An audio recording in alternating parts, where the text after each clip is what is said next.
Hello everyone, my name is Vidisha and welcome back to my channel Unreal Study. In this video, we are going to cover Unit 4 Derivational Morphology of English from Block 3 of the book BEGG 172 Language and Linguistics. As always, I'll be providing the PDF notes of this unit on my Telegram channel. The link is in the description below. Do check it out. So without any further delay, let's get started. तो चलिए सबसे पहले देखते हैं इस unit का introduction. तो पहले की यूनिट्स में हमने ये देखा था कि हिंदी और इंग्लिश जैसी लैंग्वेजेस में वर्ड्स कैसे स्ट्रक्चर्ड होते हैं, और इस यूनिट में हम एक नए कॉन्सेप्ट पे फोकस करेंगे जिसका नाम है derivational morphology. Derivational morphology basically एक प्रोसेस है जिसमें हम न्यू वर्ड्स बनाते हैं by adding prefix and suffix. और किस में ऐड करेंगे? आप जो भी आपके पास एग्जिस्टिंग वर्ड होगा, जो बेस वर्ड होगा, उसमें आप प्रीफिक्स लगा देंगे या फिर सफिक्स लगा देंगे तो एक न्यू वर्ड आपको मिलेगा। डेरिवेशनल मॉर्फोलॉजी के बारे में हमने इस ब्लॉक के यूनिट 2 में भी बात की थी, बट उस टाइम पे हमने सिर्फ इसका मीनिंग देखा था, बट हम इस यूनिट में इसको डिटेल से पढ़ेंगे। और ये जो है वो इन्फ्लेक्शनल मॉर्फोलॉजी से काफी अलग होता है। इन्फ्लेक्शनल मॉर्फोलॉजी सिर्फ ग्रामर रिलेटेड चेंजेस करती है, जैसे कि टेंस में, नंबर में या केस में। हमने यूनिट 2 और यूनिट 3 में भी देखा इन्फ्लेक्शनल मॉर्फोलॉजी के बारे में। अगर अभी तक आपने इस ब्लॉक का यूनिट 2 और यूनिट 3 नहीं देखा है, link is in the description below, do check it out. पर डेरिवेशनल मॉर्फोलॉजी वर्ड का पूरा टाइप ही बदल सकता है, जैसे कि वर्ब से इसे नाउन में चेंज कर देगा या फिर एडजेक्टिव में। और ये नए वर्ड्स अलग मीनिंग के साथ आपको डिक्शनरी में मिलते हैं। नेक्स्ट है डेरिवेशनल अफिक्सेस। हमने पहले भी पढ़ा था, डेरिवेशनल अफिक्सेस दो टाइप के होते हैं, प्रीफिक्स और सफिक्स। प्रीफिक्स जो वर्ड के स्टार्टिंग में लगते हैं और सफिक्स जो वर्ड के एंड में लगते हैं। डेरिवेशनल अफिक्सेस का काम होता है पार्ट ऑफ स्पीच चेंज करना, जैसे कि वर्ब जो है वो नाउन में चेंज हो जाता है। और ये न्यू मीनिंग्स भी देते हैं, जैसे कि ऑनेस्ट का हो गया डिसऑनेस्ट। अब डिसऑनेस्ट का मतलब क्या हो गया? जो ऑनेस्ट नहीं है। इनका यूज इन्फ्लेक्शनल अफिक्सेस से ज्यादा वाइड होता है, पर हर अफिक्स हर वर्ड के साथ नहीं लगता। फॉर एग्जाम्पल, अगर हम ई आर सफिक्स की बात करें तो ई आर सफिक्स से हम डांसर बना सकते हैं, राइटर बना सकते हैं। तो इन जैसे नाउन्स को हम बना सकते हैं, पर कुछ वर्ड्स के साथ ये बहुत ही ऑड लगेगा, जैसे कि मान लीजिए हम बात कर रहे हैं अरेंजर, इसमें हम लास्ट में लगा दो तो कितना ऑड लग रहा है, अरेंज के बाद आर लगा दिया तो। होपर, इसमें आप लगा रहे हो लास्ट में तो कितना ऑड लग रहा है। तो यहाँ पे यही बात हो रही है कि हर अफिक्स हर वर्ड के साथ नहीं लगता। तो चलिए सबसे पहले बात कर लेते हैं डेरिवेशनल प्रीफिक्सेस की, मतलब प्रीफिक्सेस लगाकर कैसे मीनिंग बदलता है वो हम यहाँ पे देखेंगे। तो इसमें है आपका नेगेटिव, रिवर्सेटिव और पेजोरेटिव प्रीफिक्सेस। तो सबसे पहले बात कर लेते हैं हम नेगेटिव प्रीफिक्स के बारे में। ये आपको किसी भी तरीके का नेगेशन कन्वे करता है, मतलब नेगेशन का मतलब होता है अपोजिट वर्ड आपको बताएगा या फिर किसी भी चीज का एब्सेंस आपको दिखाएगा।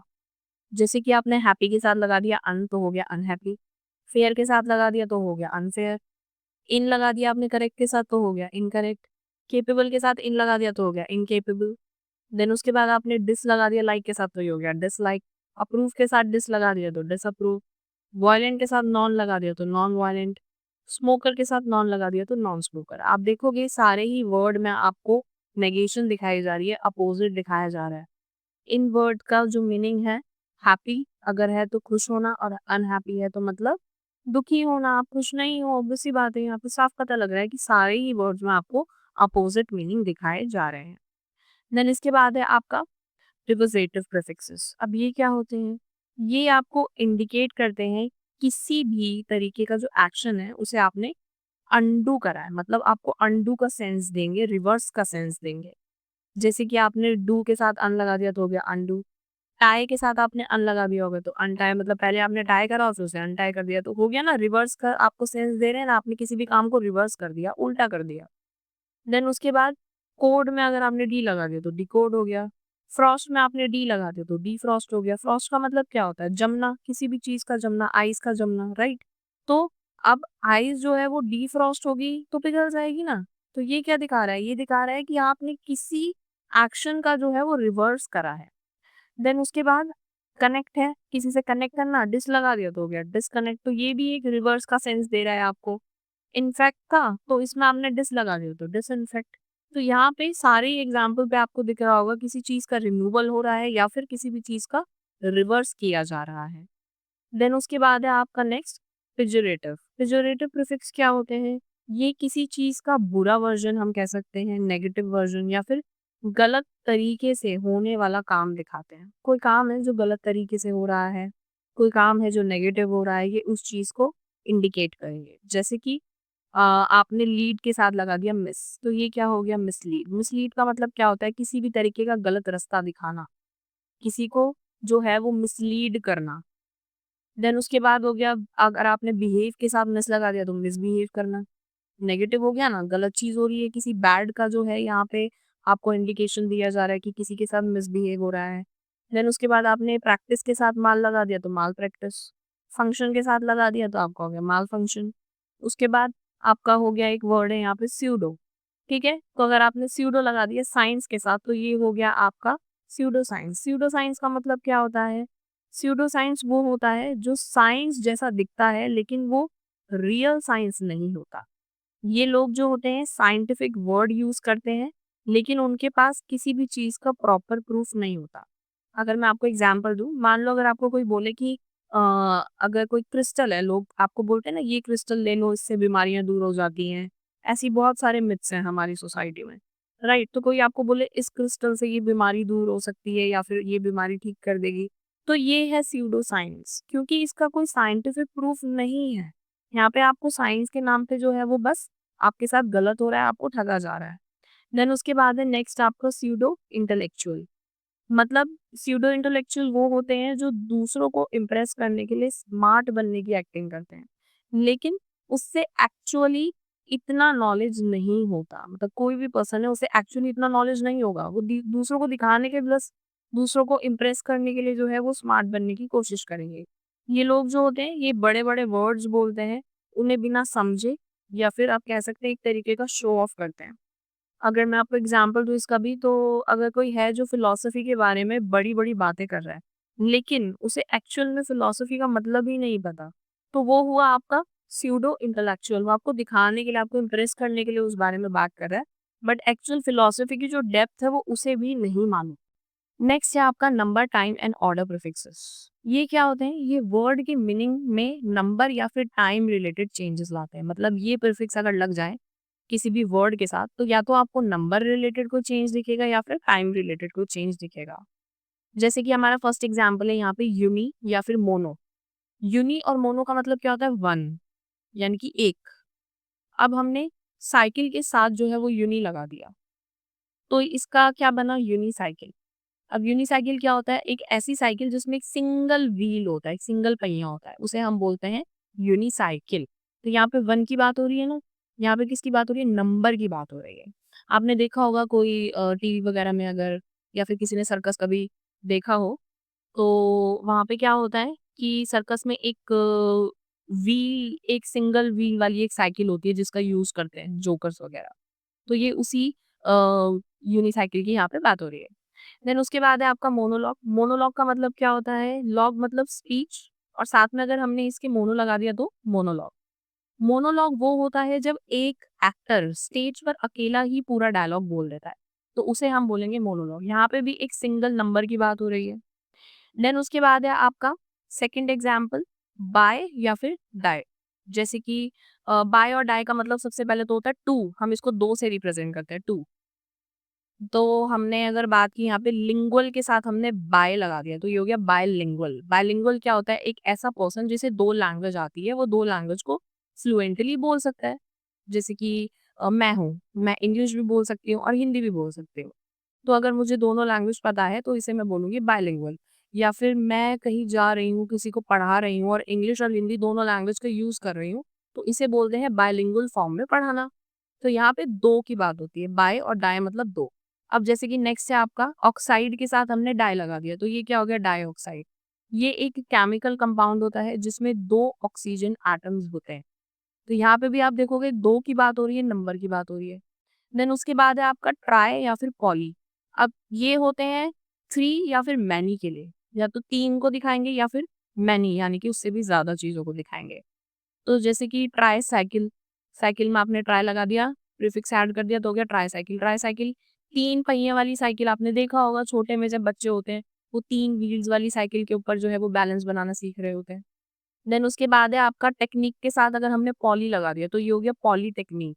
अब पॉलीटेक्निक क्या होता है? ये एक तरीके का एजुकेशनल इंस्टीट्यूशन होता है। यहाँ पे बहुत सारे कोर्सेज होते हैं, बहुत सारे टेक्निकल कोर्सेज होते हैं। मान लीजिए इंजीनियरिंग का भी होगा, डिजाइनिंग का भी हो गया, कोई और टेक्निकल कोर्सेज भी होंगे। तो यहाँ पे मैनी की बात हो रही है। ऊपर ट्राई में 3 की बात हो रही थी, पॉली में जो है हमने मैनी की बात कर दी कि बहुत सारे कोर्सेज हैं। तो ये भी क्या दिखा रहा है? एक तरीके का नंबर शो कर रहा है। देन उसके बाद है आपका प्री, पोस्ट और री, एक्स या फोर। अब ये क्या दिखाते हैं? ये टाइम या ऑर्डर दिखाते हैं। जैसे कि हम प्री का एग्जाम्पल है, प्री का मतलब बिफोर, पहले। हम बात करते हैं ना प्री वॉर, मतलब वॉर, किसी लड़ाई से पहले का जो टाइम होता है उसको हम बोलते हैं प्री वॉर। देन उसके बाद है पोस्ट। पोस्ट मतलब जैसे कि हमने बात करी पोस्ट वॉर की, वॉर के बाद वाला जो टाइम होता है जिसमें आपके कंट्री का जो है दोबारा से रिकंस्ट्रक्शन हो रहा होता है, जो चीजें बिगड़ गई होती हैं उन्हें और सुधारी जाती है, तो ये क्या होगा? Post war. देन उसके बाद आपका आ गया री। री में क्या आ जाता है? री मतलब होता है अगेन, यानी कि दोबारा। जैसे कि री से हम क्या बना सकते हैं? री अपीयर। अपीयर के साथ अगर हमने री प्रीफिक्स लगा दिया तो री अपीयर। री अपीयर जैसे कि मान लीजिए कि कोई बच्चा है, उसकी एग्जाम में बैक आ गई है, तो अब वो क्या करेगा? वो नेक्स्ट सेमेस्टर फिर एग्जाम देगा उस चीज का, तो रीअपियर होना किसी एग्जाम में। देन उसके बाद है नेक्स्ट आपका एक्स। एक्स का मतलब होता है फॉर्मर या फिर पहले वाला। जैसे कि हम बोलते हैं ना फॉर्मर प्रेसिडेंट, एक्स प्रेसिडेंट, मतलब हमारे जो पहले फॉर्मर प्रेसिडेंट रह चुके हैं, मान लीजिए डॉक्टर एपीजे अब्दुल कलाम है, वो हमारे एक्स प्रेसिडेंट रह चुके हैं, हम उनको फॉर्मर प्रेसिडेंट भी बोल सकते हैं। तो एक्स मतलब फॉर्मर या फिर पहले वाला। देन उसके बाद है फोर, FORE वाला। इसका होता है बिफोर हैंड या फिर पहले से। पहले से किसी चीज के बारे में आप इंट्यूशन आपको आ जाती है, उसे यहाँ पे वो एग्जाम्पल भी ले सकते हैं। जैसे कि 4C, आप देखते हो ना कि पहले से ही जो है वो वेदर फोरकास्ट वाले मौसम का जो है वो अंदाजा लगा लेते हैं कि फ्यूचर में मौसम कैसा रहेगा। तो ये यहाँ पे उस फोर की बात हो रही है। तो ये क्या दिखा रहे हैं आपको? ये आपको टाइम या फिर ऑर्डर रिलेटेड जो है वो चीजें आपको दिखा रहे हैं। नेक्स्ट है आपका लोकेशन एंड एटीट्यूड प्रीफिक्सेस। अब ये प्रीफिक्सेस ऐसे होते हैं जो किसी भी वर्ड के साथ लग जाए तो उसका लोकेशन जो है वो बताते हैं या फिर किसी चीज का एटीट्यूड या पोजीशन बताते हैं। तो चलिए इसे एक एक करके समझते हैं। सबसे पहले है सब। अब सब अगर हमने वे के साथ लगा दिया तो ये हो गया सबवे। सबवे क्या होता है? जो आपने देखा होगा रोड पे अंडरग्राउंड एक रास्ता बना दिया जाता है, या फिर मेट्रो पे भी आपने सबवेज देखे होंगे। तो क्या बता रहे हैं इसमें? ये बता रहे हैं अंडर की बात हो रही है, लोकेशन की बात हो रही है कि नीचे की तरफ से अंडर, हमने नीचे की तरफ कोई रास्ता निकाल दिया, उसे बोल बोल दिया गया है यहाँ पे अंडरग्राउंड। देन उसके बाद सबमरीन। एक और एग्जांपल अगर हम ले, सबमरीन में क्या होता है? पानी के नीचे चलने वाली मशीन है। तो यहाँ पे क्या बताया जा रहा है? अंडर की बात हो रही है, लोकेशन की बात हो रही है कि नीचे चल रही है वो पानी के। देन उसके बाद है इंटर। इंटर मतलब होता है अमंग या फिर बिटवीन। जैसे कि आपने एग्जाम्पल देखे तो नेशनल, नेशनल के साथ हमने लगा दिया इंटर, तो इंटरनेशनल। इंटरनेशनल का मतलब क्या है? दो या दो से ज्यादा नेशंस के बीच में अगर कोई रिलेशन हो। जैसे कि हम इंटरनेशनल क्रिकेट की बात करते हैं कि इंडिया और ऑस्ट्रेलिया के बीच में खेला जा रहा है, तो यहाँ क्या हो रहा है? यहाँ पे दो लोग हैं, बिटवीन की बात हो रही है कि इन दो के बीच में जो है खेला जा रहा है, राइट। देन उसके बाद क्या है? उसके बाद जैसे कि हम देखें इंटरेक्शन। इंटरेक्शन का मतलब क्या होता है? अब आप खुद से तो कॉन्वर्सेशन नहीं कर सकते हो ना, आपको लोग तो चाहिए रहेंगे ना। तो दो लोगों के बीच में इंटरेक्शन होता है, दो लोगों के बीच में किसी भी तरीके की जो है वो कॉन्वर्सेशन होती है। तो यहाँ पे आपको अमंग और बिटवीन बताया जा रहा है। देन उसके बाद अब हम देखें तो ट्रांस। ट्रांस होता है अक्रॉस, मतलब एक जगह से दूसरी जगह। जैसे कि पोर्ट के साथ हमने ट्रांस लगा दिया, बन गया ट्रांसपोर्ट। अब आपने देखा होगा कि ट्रांसपोर्ट का यूज हम एक चीज को दूसरी जगह ले जाने के लिए करते हैं, चाहे वो इंसान को उठा के लेके जा रहे हो या फिर किसी सामान को उठा के लेके जा रहे हो। रात में आपने देखा है ना ट्रक्स वगैरह चलते हैं जो एक सिटी से दूसरी सिटी जाते हैं सामान को लेकर। देन एक और एग्जाम्पल है ट्रांसप्लांट। ट्रांसप्लांट के बारे में आपने सुना होगा कि एक जगह से बॉडी का पार्ट लेकर दूसरी जगह पे लगा देना। लोग किडनी ट्रांसप्लांट वगैरह के बारे में आप लोगों ने अगर सुना होगा, लोग कराते हैं। तो यहाँ पे उसी की बात हो रही है, अक्रॉस की बात हो रही है। देन उसके बाद है आपका को। को मतलब होता है आपका टुगेदर या फिर ज्वाइंटली या साथ में हम कह सकते हैं। जैसे कि कॉपरेट।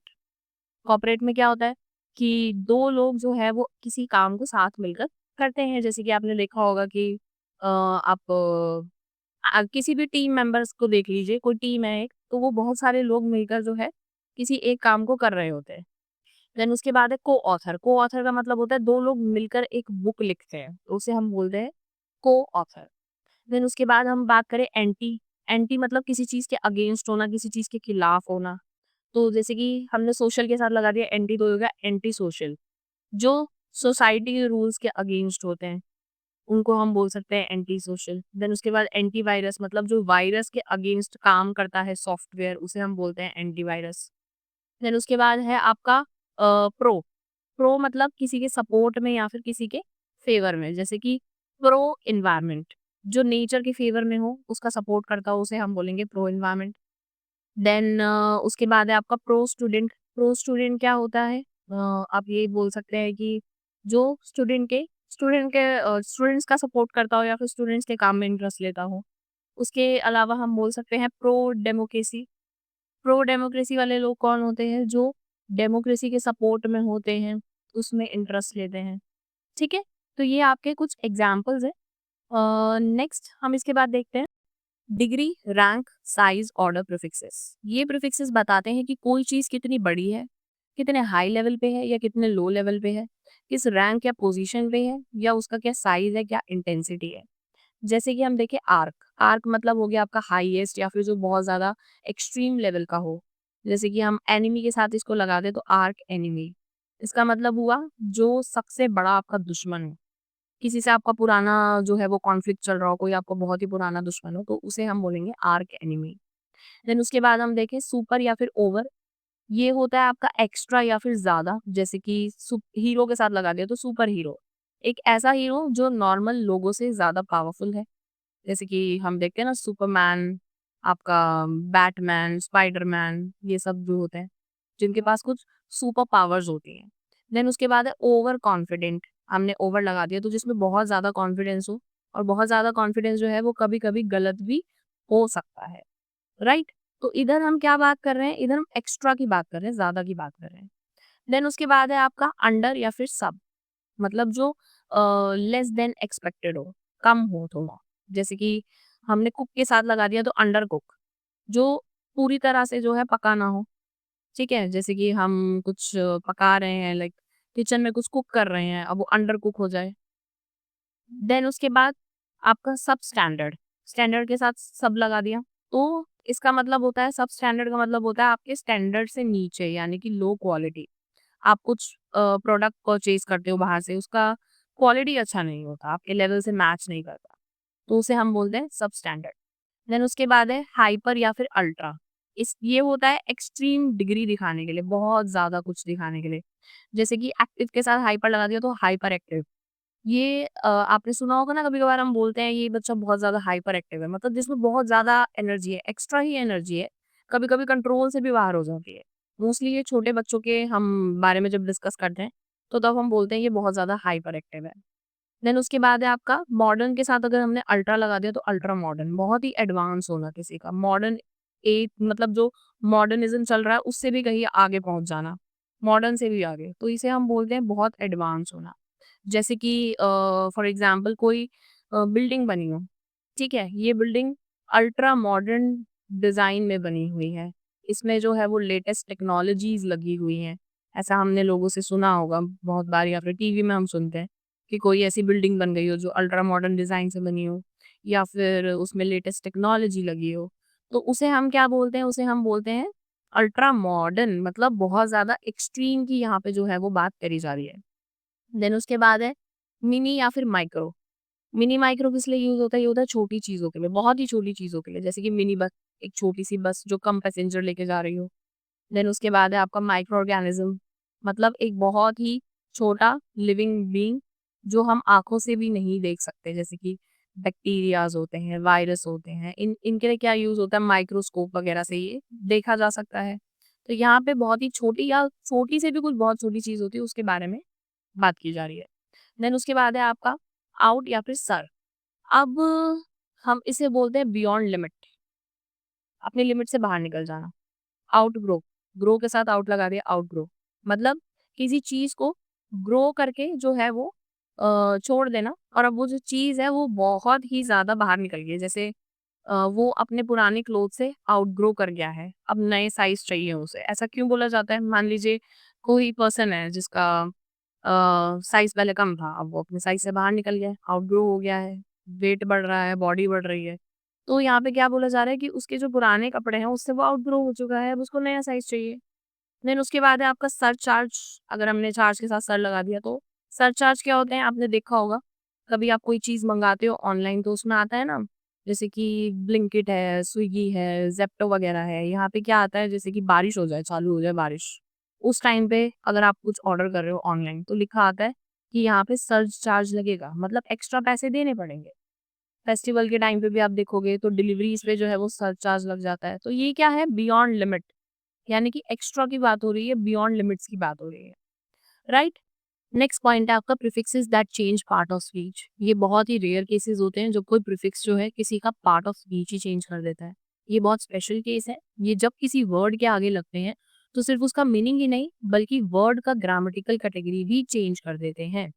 जैसे कि नाउन से वर्ब हो जाता है और वर्ब से एडजेक्टिव हो जाता है।